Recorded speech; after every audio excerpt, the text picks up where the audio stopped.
Je m'appelle Jeanne-Émile Mathieu, je suis en première année à Sciences Po Paris en bicursus avec la Sorbonne en lettres modernes et sciences sociales. Bien, je m'appelle Damien Laure et donc je suis entré cette année à Sciences Po Paris sur le campus de Paris et en cursus général.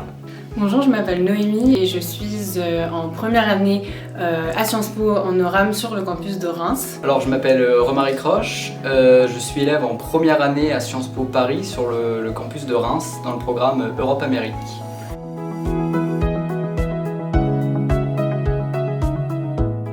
C'était très méthodique, donc d'abord les 2 minutes de présentation aussi, ensuite l'analyse d'images.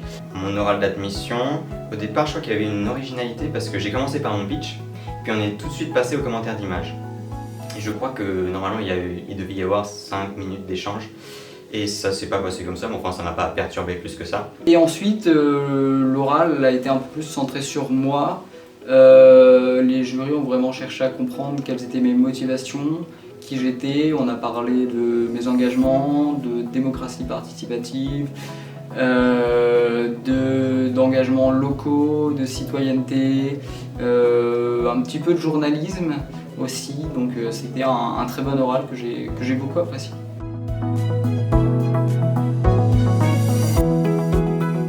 Celle que j'ai choisie, c'était le Titanic en construction à Belfast en noir et blanc.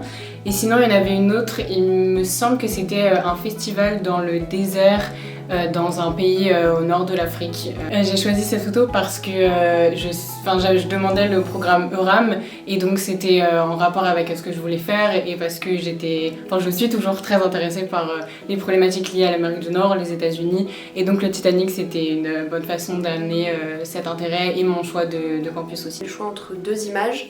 La première image c'était une image un petit peu de banque de données avec une personne sur un mur d'escalade devant un paysage avec un coucher de soleil. Et la deuxième image, c'était un tableau de Degas, je crois. C'était une manufacture de coton en Amérique. Mais c'était 2 images qui étaient vraiment très différentes. Et j'ai choisi assez naturellement le tableau de Degas. Donc je connaissais pas le tableau, mais j'ai quand même réussi à me débrouiller avec les éléments de contexte que j'avais. Et j'ai réussi à le relier à des œuvres littéraires, notamment de Zola, ce qui m'a permis de gagner des points, notamment au niveau de la Sorbonne, parce qu'il faut qu'on leur parle aussi. C'était une gravure qui s'appelait Assemblée de buveurs, où on voyait plein de personnes attablées et j'ai pu faire le lien avec l'actualité parce que c'était le jour de la réouverture des bars et des terrasses. Donc le lien à faire était assez facile. J'ai choisi de traiter d'une photo sur la guerre d'Afghanistan au moment où l'Afghanistan faisait déjà l'actualité pour l'annonce du retrait des forces américaines. Donc on a pu enchaîner après sur le terrorisme international, sur la place de l'éducation, la place des femmes, la place des enfants aussi, puisque ma photo représentait des enfants sur une épave de tank de la guerre d'Afghanistan avec l'URSS.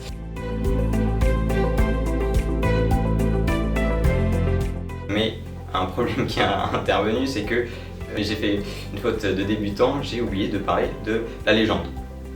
Et c'est un peu, dans la présentation de l'image, c'était un peu indispensable, mais heureusement, le jury m'a posé des questions sur la légende, donc j'ai pu réagir dessus. Mais ça montre aussi qu'on peut faire des erreurs, mais l'important c'est pas de se laisser, faut pas se laisser déconcentrer. Il n'y a pas vraiment eu de fin d'oral sur le monocursus, parce que le jury était en retard en fait, et du coup ils ont un peu rogné sur la fin en me posant quelques questions, mais plutôt en creusant en fait mon projet de 2e campus que j'avais essayé d'occulter au début pour que justement ils me posent des questions plutôt sur le campus de Paris.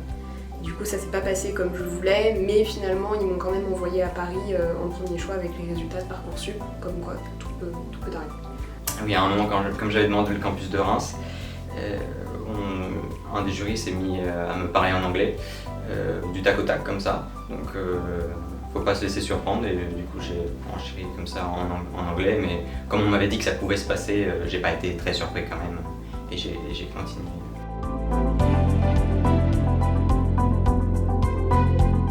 La méthodologie d'abord. que ce soit celle de l'oral ou de l'analyse de documents. Ce que j'ai préféré dans la prépa IPSUP, c'est d'avoir l'occasion de passer plusieurs oraux blancs.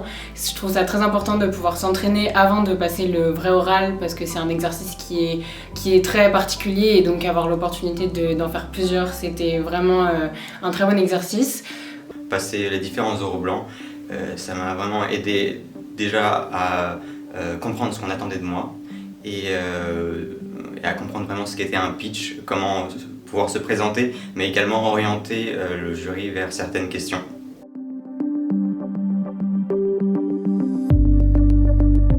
Ce qui est important, c'est de réfléchir dans notre expérience ce qui nous amène à candidater à Sciences Po et pourquoi, en quel master, qu'est-ce qui dans notre expérience fait qu'on veut faire ceci ou cela, que ça soit vraiment un métier très précis ou Sciences Po en général, un programme, un campus, pour vraiment avoir un fil conducteur et que le jury se dise, lui ou elle est fait pour Sciences Po, tout son parcours le mène ou l'amène à Sciences Po et c'est vraiment l'école qui est faite pour ce candidat. D'être authentique, rester vrai, parce que même dans ces lettres de motivation à l'oral, toujours réagir comme nous on aurait réagi. Même parfois on a la tentation de dire quelque chose juste parce qu'on a l'impression qu'il faut le dire, mais il ne faut pas se soumettre à cette tentation. Vraiment rester authentique parce qu'il y a une multitude de profils qui peuvent rentrer à Sciences Po. On ne connaît absolument pas les préférences du jury. Donc vraiment dire quelque chose qui est cohérent avec nous-mêmes, rester cohérent et vrai. Alors je pense à un oral blanc que j'ai fait avec IPSUP sur lequel mon analyse d'image était une fusée de SpaceX. Alors l'aérospatial, c'est pas un sujet que je maîtrise très bien. Et c'est à ce moment-là que je me suis dit d'accord, donc on peut avoir des images sur à peu près tout. Et en réponse à ça, je me suis abonné à des comptes d'aérospatial sur Twitter pour avoir les grandes actualités.